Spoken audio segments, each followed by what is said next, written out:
काम फते થઈ જાય। बोलो नकलंग भगवान की, भवानी माता की, भारत माता की। मंच पर विराजमान सर्वे महानुभाव, અહીં ઉપસ્થિત સર્વે વડીલો, ભાઈઓ બહેનો, યુવાન મિત્રો, પત્રકાર મિત્રો, અહીં વાત થઈ છે કે ભારતીય જનતા પાર્ટીના બંને ઉમેદવારોને તમે જીતાડજો। હું પણ એ જ વાત કરવાનો છું કે ભાજપને તમે જીતાડજો। અને એ આપ સૌ જાણો છો કે અત્યારે દેશમાં રાજ ભાજપનું અને નરેન્દ્રભાઈ મોદી સાહેબનું છે, અને આ ચૂંટણી પછી પણ દેશમાં રાજ ભાજપનું જ રહેવાનું છે, એમાં કોઈ ફેરફાર થવાનો નથી। ગુજરાતમાં રાજ ભારતીય જનતા પાર્ટીનું છે, ભૂપેન્દ્રભાઈ પટેલ સાહેબ એ મુખ્યમંત્રી છે, અને આ ચૂંટણી પછી પણ ગુજરાતમાં રાજ ભાજપનું રહેવાનું છે, એમાં કોઈ ફેરફાર થવાનો નથી।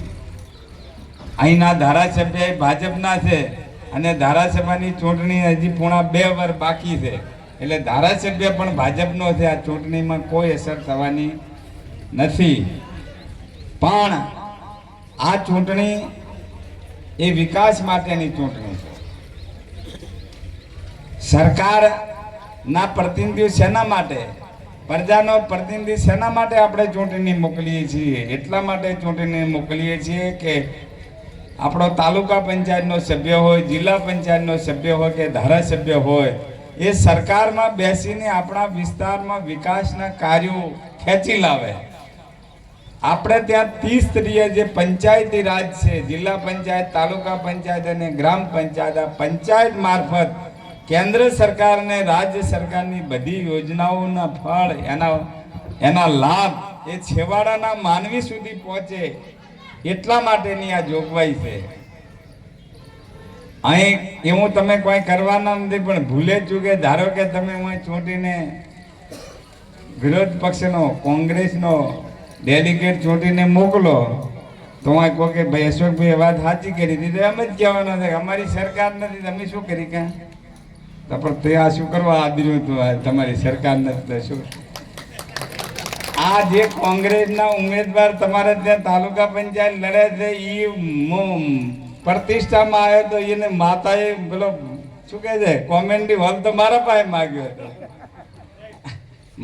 ને? તો એ તો જો તારા એ જાહેરમાં બોલ્યો તો એ મારે આપવાનો છે, પણ તમે માગો છો ભાજપ પાસે અને મદદ કરો છો, તો હોળ આ કે હરખો ભાત ખાય પરખવા હું ચાલે ખરી? એટલે મારી આપ સૌને વિનંતી છે કે આપણે વિકાસ કરવો છે। આ ચૂંટણી એ કોઈ વ્યક્તિગત હિસાબ ચૂકતા કરવા માટેની ચૂંટણી નથી।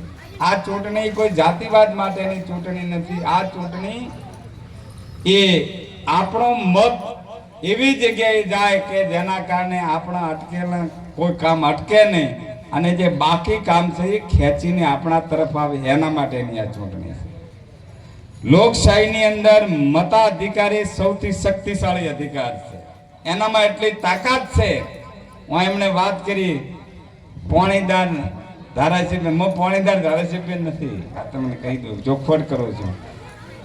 આ મતમાં એટલી તાકાત છે કે તમારો એક વોટ એ સરકાર પક્ષમાં હવળો પડે તો તમારા માટે પાણીની વ્યવસ્થા કરે।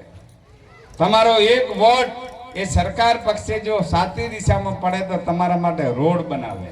તમારો એક વોટ એ સાચી દિશાનો પડે તો તમારા માટે શાળા અને આરોગ્યની સુવિધા ઊભી કરે, એટલી તાકાત।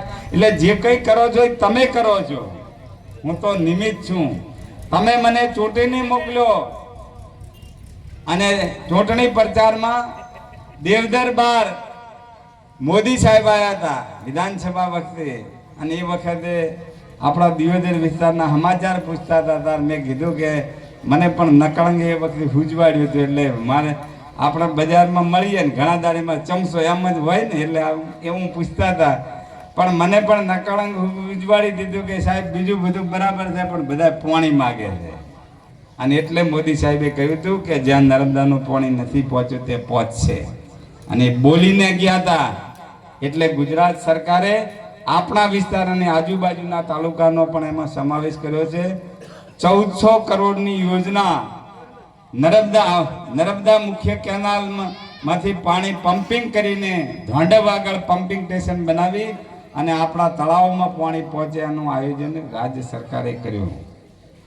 જે તળાવ નર્મદા પાઇપલાઇનથી જોડાય છે તળાવો એ તબક્કાવાર સ્થાનિક ગ્રાન્ટ, લોક ભાગીદારી, સંસ્થાઓના સહયોગથી આપણે એને ચોખ્ખાને વ્યવસ્થિત કરાવી રહ્યા છીએ, પાળ બનાવી રહ્યા છીએ. અને આગામી ડિસેમ્બર સુધી આ જે પ્રોજેક્ટ અહીં નારાયણભાઈએ જે વાત કરી છે કે સરકારના નિર્ધારિત કાર્યક્રમ પ્રમાણે આ વર્ષના ડિસેમ્બર મહિનામાં આખો પ્રોજેક્ટ પૂરો કરવાની સરકારની તૈયારી છે. જો એમાં ખેડૂતોનો પૂરો સાથ અને સહકાર મળશે તો જે નવું વર્ષ આવશે તમે જાયનીના રોમ રોમ કરો એ વખતે પાણી નાખવાની સરકારની યોજના છે. પણ આ બધા જે હજી તળાવો જોડવાના બાકી છે. એક તો જે ગૌચરમાં તળાવો હતા વર્ષોથી આપણે એને તળાવ તરીકે ઓળખતા હતા, તમે નોમથી ઓળખતા હતા કે આ ફલાણું તળાવ છે. એવા તળાવો એ ગૌચરમાં હોવાના કારણે રેકર્ડમાં એની નોંધ નથી થતી. આપણે સરકારમાં રજૂઆત કરી, મુખ્યમંત્રી આખા ગુજરાત માટે પરિપત્ર કર્યો કે જે હયાત તળાવો છે વર્ષોથી અને ગૌચરમાં છે અને બીજા હક તરીકે તળાવમાં દર્શાવવા સરકારે નિર્ણય કર્યો છે. એટલે જે તળાવો હજી આયોજનમાં બાકી છે એના માટે આપણે નવી ફાઇલ તૈયાર કરી રહ્યા છે કે બાકી રહેતા તળાવો પણ એ પાઇપલાઇનથી જોડાય. રોડ અને રસ્તા એ તબક્કાવાર આપણા પૂરા થાય. જ્યાં ટ્રાફિકની વધારે સમસ્યાઓ છે એ રસ્તાઓ એ પહોળા થાય, મજબૂતીકરણ થાય, એ દિશામાં સરકાર આગળ વધી રહી છે.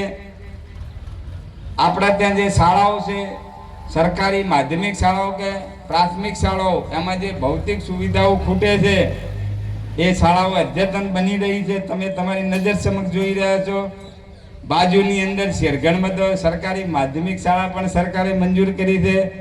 આ બધા જ કામ તમે મારા કરતાં વધારે જાણો છો. પણ આ બધા કામ આપણે આગળ વધારવા માટે જ્યારે પાર્લામેન્ટરી બોર્ડની બેઠક હતી મુખ્યમંત્રીના બંગલે, અને એ વખતે હું એ બેઠકમાં હાજર હતો, ત્યારે કેટલીક આપણી આ પાણીની ના રોડની વાતો મેં સીએમ સાહેબને કરી હતી.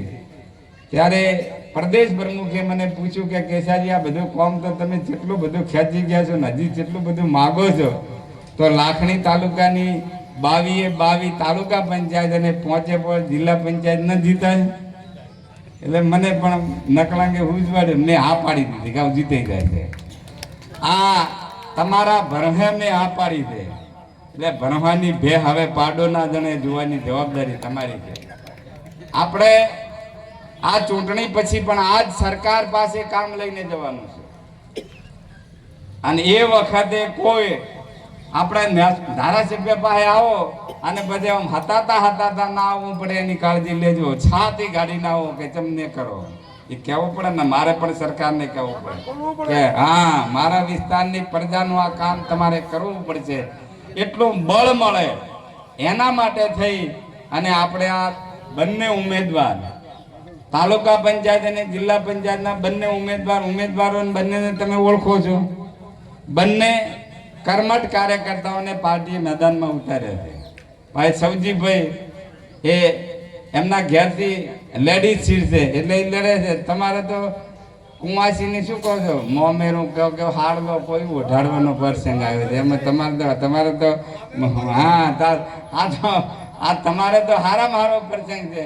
બીજું કચરાજીનો તો લડવું જ નતું, પણ વળી નકલંગની ઈચ્છા છે એટલે કચરાજીનો મેળાઈ ગયો. બંને કર્મઠ કાર્યકર્તાઓ આપણી વચ્ચે છે ત્યારે આપણા સૌની જવાબદારી છે.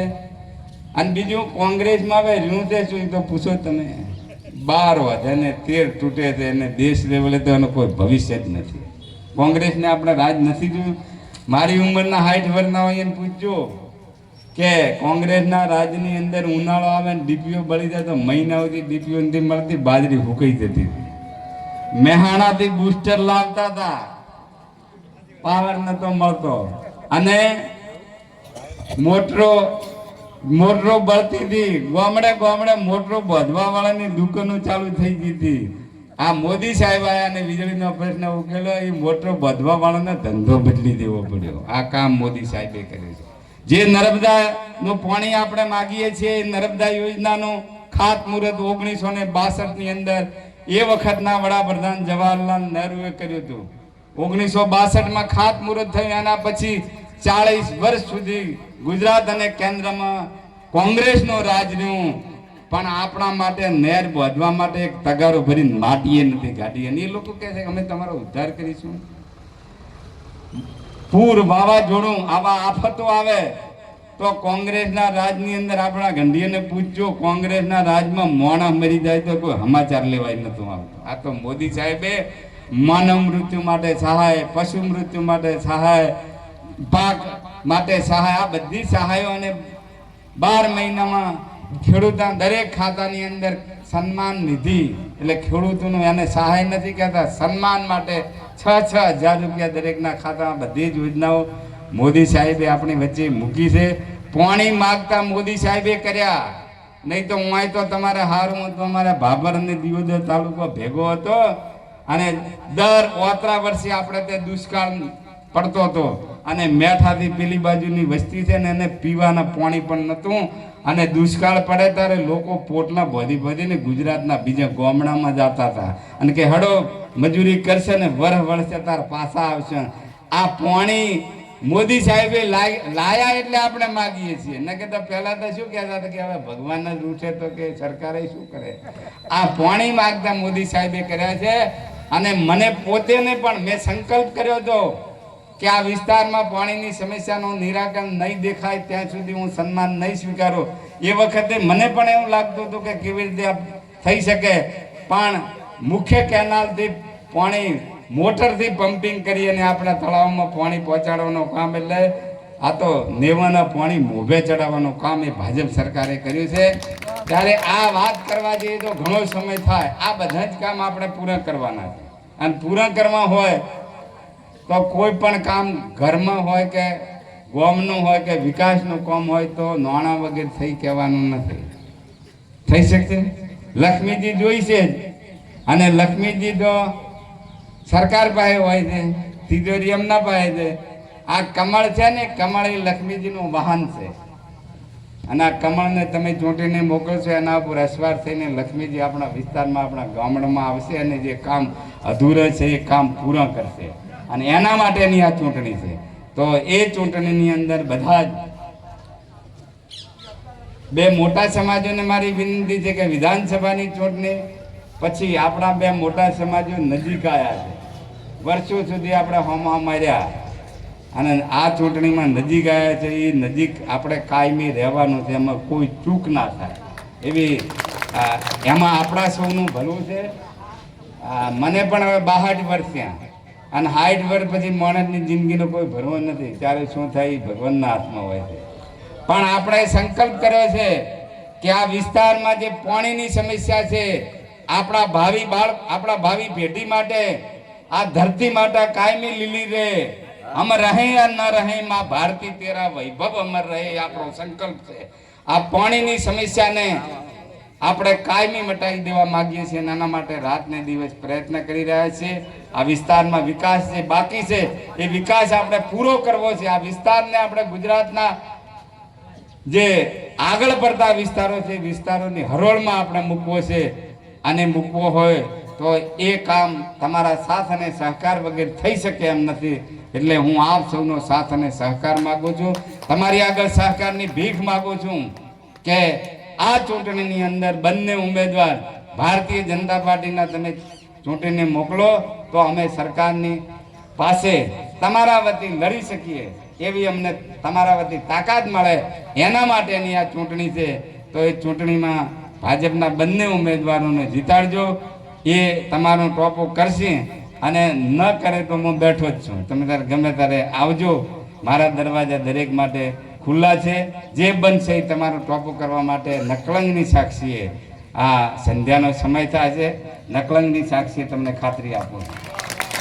તો હવે આ કામ કરશો ને, એટલે પાકો કર્યો છે કે હવે કરવાનું? પાકો કર્યો હોય તો હું નકલંગ ભગવાનની જય બોલાવું છું બે હાથ ઊંચા કરીને મુઠ્ઠી વાળીને બે હાથ ઊંચા કરીને નકળંગ ભગવાનની જય બોલવાની છે. કારણ કે આપણે આ તાલુકાની 22 સીટો જીતવી છે ને 5 જિલ્લા પંચાયત જીતવી છે. એટલે આજથી તમે કહો આ શેરગઢ અને પેપળુના બધા જ ધોળી તલીમાં હાજર છે. આજથી તમે કહો કે પેપળુની સીટની જવાબદારી અમારી, તમે બીજી સીટ ઉપર મહેનત કરો. કરવું છે તો હું નકળા ભગવાનની જબરજસ્ત જય બોલાવું છું. હો બોલાવું ભાઈ, આ બધા બધાને લાગુ પડશે. હો બોલો નકળંગ ભગવાન કી, બોલો નકળંગ ભગવાન કી. અમે નકળંગ ભગવાનની સાક્ષી વચનથી બંધાવું છું કે આ બંને સીટો ભારતીય જનતા પાર્ટી જીતે એના માટે અમે પ્રયત્ન કરીશું. આપણે સૌ રઘુકુળના વંશજ છીએ અને રઘુકુળ માટે એમ કહેવાય છે કે રઘુકુળ રીત સદા ચલી આવી, પ્રાણ જાય પણ વચન ન જાય. એ વચનનું તમે પાલન કરજો અને અમે જે બોલ્યા છે એ વચનનું પાલન અમે કરી શકીએ એવી નકળંગ ભગવાન અમને પણ તાકાત આપે, શક્તિ આપે. સૌનો આભાર. ભારત માતા કી જય.